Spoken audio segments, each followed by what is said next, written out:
মোৰ পিছত আছে এটা বাগানৰ পাহাৰ পাহাৰটো আপোনালোকে সকলোৱে দেখিছে কিন্তু আজি আপোনালোকক দেখুৱাম মই বাগানৰ পাহাৰ আৰু সেইটো এটা বেলেগৰ পাহাৰ নহয় সেইটো এটা টাটা কোম্পানীৰ বাগানৰ পাহাৰ দেখাবৰ কাৰণে আজি মই আহিছোঁ আৰু বৰ্তমান মই উপস্থিত আছোঁ কাৰ্বি আংলঙৰ দলামৰাত আহক সেকেণ্ডটো পাহাৰ আপোনালোকক মই দেখাবলৈ ওলাইছোঁ পাহাৰলৈ উঠিবলৈ এনে ধৰণৰ ষ্টেপ বনাই দিছে পাত ছিঙিবৰ কাৰণে আৰু ইয়াতে যদি মই আপোনালোকক দেখাম এজোপা গছ যথেষ্ট বয়সস্থ কাৰণ ইয়াৰ গুৰিবোৰ চক কেনেকুৱা মজবুতকৈ মানে ডাঙৰ গুৰি মই যথেষ্ট ডাঙৰ এইজোপা চক এইজোপা গুৰি চক আপুনি কিমান ডাঙৰ গুৰি দেখিছেনে এইটো ইয়াৰ পৰা দুটা মানে ফেৰেঙনি মেলিছে কিমান ডাঙৰ গছ এজোপা মানে বহুত বয়সস্থ আৰু পাত এতিয়াতো বৰষুণ নাই তামাম খৰাং অৱস্থা কিন্তু পাহাৰত অলৰেডি চক গজালি আহি গ'ল পাহাৰৰ ওপৰলৈ উঠি আছোঁ আমাৰ এদিন উঠোতে অৱস্থা বেয়া হৈ গৈছে ইয়াতে যিসকলে কাম কৰি থাকে তেখেতসকলৰ চক অকল পাত ছিঙাই নহয় সাৰ মৰা দৰৱ স্প্ৰে কৰা সকলো ধৰণৰ কাম যিহেতু বাগানত হয় এজন দাদা আছে দাদা অকণমান আপোনাৰ চিনাকিটো দি দিয়ক হয় নমস্কাৰ মোৰ নাম শ্ৰী অজয় সাঁওতাল মই বাগানত পাৰ্মানেণ্টলি ডেইলি কাম কৰি থাকোঁ পাৰ্মানেণ্ট তেখেতে ইয়াতে কাম কৰি আছে বাগানত বছৰে ধৰি প্ৰতি বছৰে ইয়াতে আৰু কিমান বছৰৰ পৰা আপুনি ইয়াতে কাম কৰি আছে মোৰ এতিয়া 10 বছৰকে পাৰ হ'ল পাৰ্মানেণ্টলি এই ইয়াত থকা ইয়াত চাহ গছখিনি কিমান বছৰ হৈছে 60 বছৰ পাৰ ধৰিলোঁ 60 বছৰ পাৰ হোৱা চাহ গছ আছে এই পাহাৰৰ ওপৰত আহক ওপৰলৈ গৈ আছোঁ যিহেতু ইয়াতে কলমৰ ছিষ্টেম চক চাহ গছৰ কলমৰ ফ্ৰেম চক ইমান বয়সস্থ 60 বছৰ চাহ গছ হৈছে যদিও একজেক্টটো হয়তো 60 বছৰতকৈ বেছিও হ'ব পাৰে 60 বছৰতকৈ 2 বছৰ কমো হ'ব পাৰে হয়নে নহয় আমি একজেক্ট ক'ব পাৰে কিন্তু অনুমান আৰু তেখেতে যিহেতু এই কাম বাগানৰ লগতে জড়িত চক পাহাৰ চক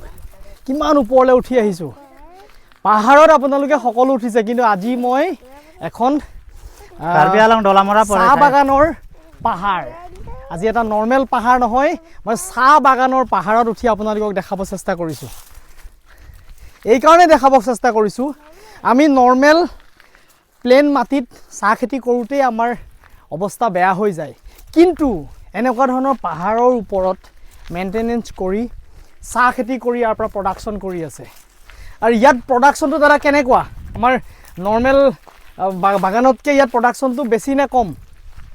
সমান ডখৰে আপোনাৰ হেৰি ইয়াতকৈ অকণমান কমিব ইয়াতকৈ মানে নৰ্মেলতকৈ ইয়াত অলপ কম মানে জেগাটো বহুত খাৰুৱা দেখোন হয় আপোনাৰ সাৰটো দিলে অলপ কম পৰে হয় সাৰ দিয়া যথেষ্ট আছে আৰু কিমান ওপৰত উঠি আহিলোঁ চক যথেষ্টখিনি ওপৰত উঠি আহিছোঁ আৰু এইটোৱে নহয় মই আপোনাক আৰু এটা পাহাৰ দেখাই আছোঁ বলক একদম মই আহি পাহাৰৰ যি একদম টপ বুলি ক'ব লাগিব যে একদম ওপৰ অংশ ওপৰ ভাগত বৰ্তমান আহি উপস্থিত হ'লোঁ আৰু তাতে এয়া চক জীয়াশিল বুলি কৈছে এই দাদাই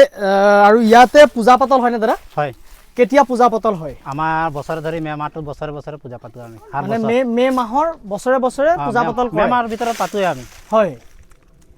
মে মাহটোৰ ভিতৰত আগ পিছ মানে দি ধৰি পূজাটো কৰি দিয়ে এয়া বাগানৰ ফালৰ পৰাও কৰে নাই আমি গাঁও ধৰি পূজা কৰোঁ আপোনালোকে গাঁও ধৰি কৰে যি ইয়াত কৰ্মচাৰী খাই আছে মানুহবিলাকে কৰে আচ্ছা মানে বছৰ দিনটো ভাল থাকক বুলি পেলাই হয় ইয়াত পূজা এটা পাতিব লাগে এইডোখৰে পূজা পাতোঁ আমি আচ্ছা এইটো চাফ চিকুণ কৰি ধুনীয়া কৰি পেলাই ধুনীয়াকৈ একদম হয় বছৰে একদিন কোম্পানী ছুটি লৈ পেলাই আমি ইয়াতে পূজা পাতোঁ হয় গতিকে এয়া হ'ল আমাৰ টাটা কোম্পানীৰ এটা পাহাৰৰ ওপৰত থকা মানে পাহাৰ চাহ বাগানৰ এটা পাহাৰ আপোনালোকক দেখুৱাব চেষ্টা কৰিলোঁ আৰু এটা মই পাহাৰ আপোনালোকক দেখাম যিটো ইয়াতকৈও ভয়ানক যিটোত আপোনালোকে উঠিবৰ কাৰণে অকণমান দিগদাৰ হয় যিটো মই বাটত আহোঁতে পাই আহিছোঁ আৰু এতিয়া আপোনালোকক দেখুৱাই আছোঁ বলক সেই পাহাৰটো সেকেণ্ডটো পাহাৰ আপোনালোকক মই দেখাবলৈ ওলাইছোঁ কিমান ওখ কিমান হাইটত চক আপুনি কেনেধৰণে কিমান কষ্ট কৰি পেলাই ইয়াতে চাহপাত টুকি পেলাই পইচা উপাৰ্জন কৰি আছে চক কিমান কষ্ট ইমান খাৰা পাহাৰ দেখিছেনে ইমান খাৰা পাহাৰ ইয়াত আপুনি ভাবক যে ইজোপা গছৰ পৰা সিজোপা গছলৈ যাওঁতে কিমান ৰিক্সি চাহ মানে ইয়াতে আপোনাৰ যিটো দৰৱ মৰা সাৰ মৰা কিমান কষ্টদায়ক এইফালে যদি চক এইটো গলিত যদি আপোনাৰ আহিবলৈ হয় তেতিয়াহ'লে কিমান খাৰা দেখিছেনে পাত ছিঙিবৰ কাৰণে কেনেকুৱা ধৰণৰ চিটুৱেশ্যনত পাত ছিঙে আৰু ইয়াতে যদি আটাইতকৈ মৰাত্মক মইতো ইয়াৰ ওপৰ ভাগলৈতো আপোনালোকক যাব নোৱাৰোঁ বৰ্তমান মোৰ ইমানেই মানে খাৰা আৰু চিন্তা কৰক কল্পনা কৰক যেতিয়া ইয়াতে বৰষুণ হয় যেতিয়া এসপ্তাহ দি কণ্টিনিউ বৰষুণ হ'ব তেতিয়া কেনেকুৱা অৱস্থা হ'ব কি চিটুৱেশ্যনত এইটোতো আপোনাৰ উঠিব নোৱাৰে কোনো কাৰণত সাধাৰণ এটা মানুহটোৱে উঠিব নোৱাৰে তো চাহপাত কেনেকুৱা ধৰণৰ আপোনাৰ কষ্টত ছিঙি পেলাই ইয়াতে পইচা উপাৰ্জন কৰিছে চাওক এবাৰ নিজে ভাবক কল্পনা কৰক আৰু এতিয়াতো বৰ্তমান যদি আপোনালোকৰ সেউজীয়া হ'লহেঁতেন তেতিয়াহ'লে পৰিৱেশটো আৰু ভাল হ'লহেঁতেন ইয়াতে দেখুৱাবৰ কাৰণে কিন্তু যেতিয়া এইটো কলমৰ ছিজন কলম চলম মাৰি পেলাই ক্লিয়াৰ কৰি ৰাখিছে গোটেইখিনি এনেধৰণেই মানে পাহাৰৰ ওপৰত